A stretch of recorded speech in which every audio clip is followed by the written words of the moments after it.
and I am here today with Megan Smith. She's the founder and owner of Organizesmith, and she's here to tell us a little bit about her company. Hi Megan. Good morning, how are you doing? Good, thank you so much for coming in. I can't wait to learn all about what you do. So first of all, tell me how did you get into this business?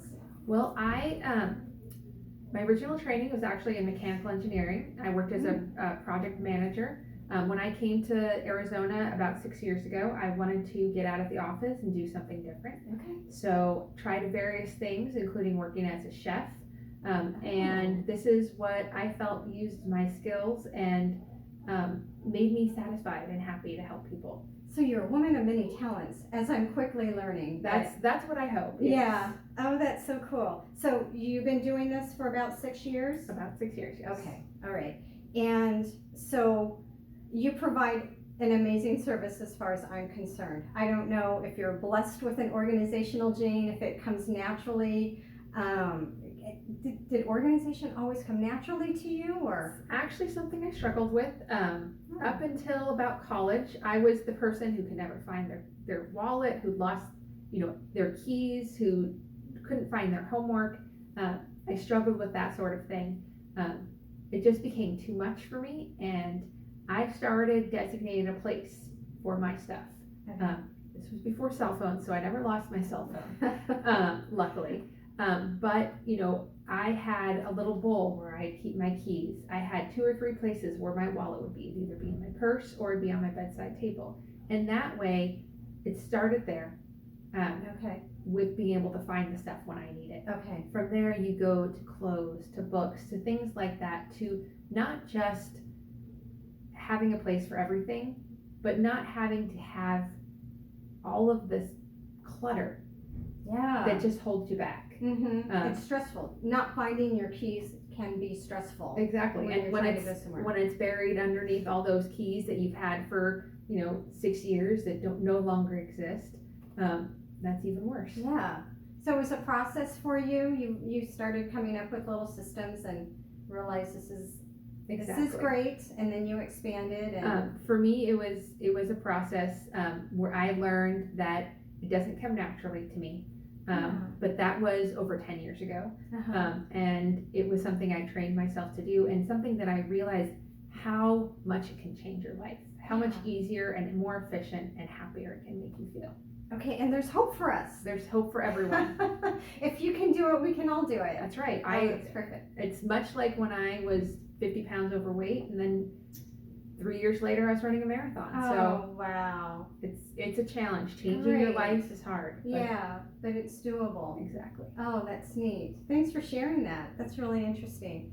Okay, so as far as when you're working with clients, I'm just curious, do you have a customized approach? Do you approach everyone individually, or do you have systems that are just across the board? There are certain things that everybody can benefit from, but each person has different stuff, and each person has different needs. Each person has different location for how they use that.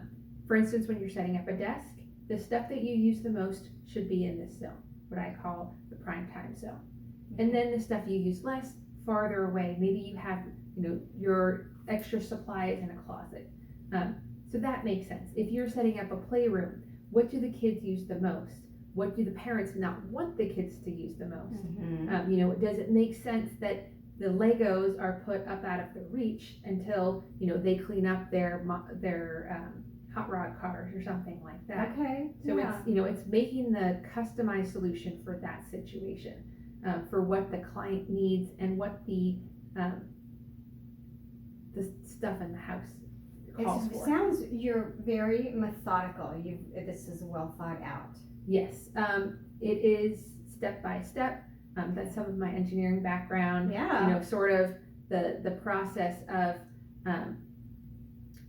identify the problem, declutter, get rid of the stuff that you don't need, don't want, don't love, and then create a system that will work for you and that you don't have to stretch to make it work. Okay. Easy.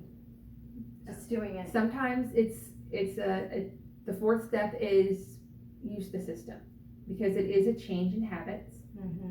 If you're struggling with paperwork, It doesn't automatically just disappear when we've created the system. You have to actually open the mail, go through it, get rid of the stuff you don't want. You're always going to be having paper coming into your house. Right. So it's using the system we've created and putting it in there, but it's maintenance. It's the maintenance, the ongoing maintenance. Yeah. Okay. Interesting. So, what are all the services you provide? So in addition to organization, I do everything from helping somebody who's just struggling to get their pantry under control to full-on hoarding situations. Somebody who can't walk through their space because they have clutter everywhere. Yeah.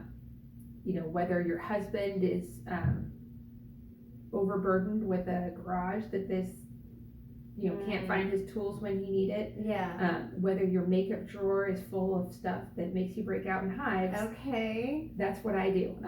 Okay. I also do packing and unpacking. I help people who are looking to downsize, figure out what they can live without and what they really need to bring to their new space. If you are combining households, help the couple combine, you don't need 2 toasters, you don't need 3 coffee makers.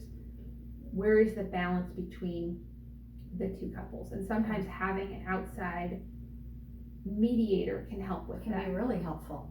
In addition, if you are moving, that's a really stressful situation. Yes. You probably already have, a full-time job, you take care of your kids, you exercise, you're doing all that, and then you're trying to move in addition. Yeah. So I can come out and help you pack, whether it's just doing, one space for a certain amount of time, whatever your needs are. Other people say, I'm going to work, pack up my house while I'm gone, and I'll see you, when the moving truck comes to help me unpack. Yeah. Because that's something else I do.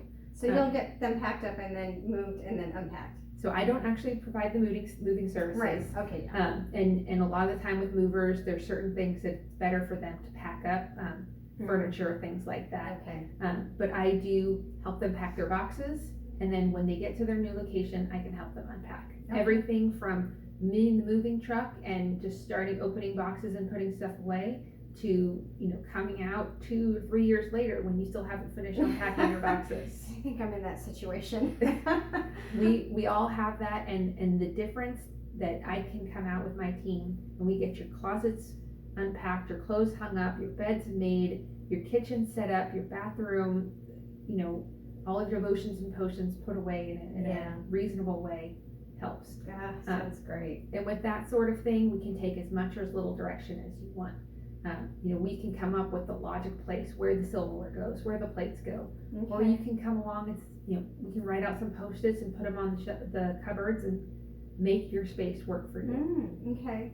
Oh, very nice. So, is there an initial consultation, or how do you get started with a new client?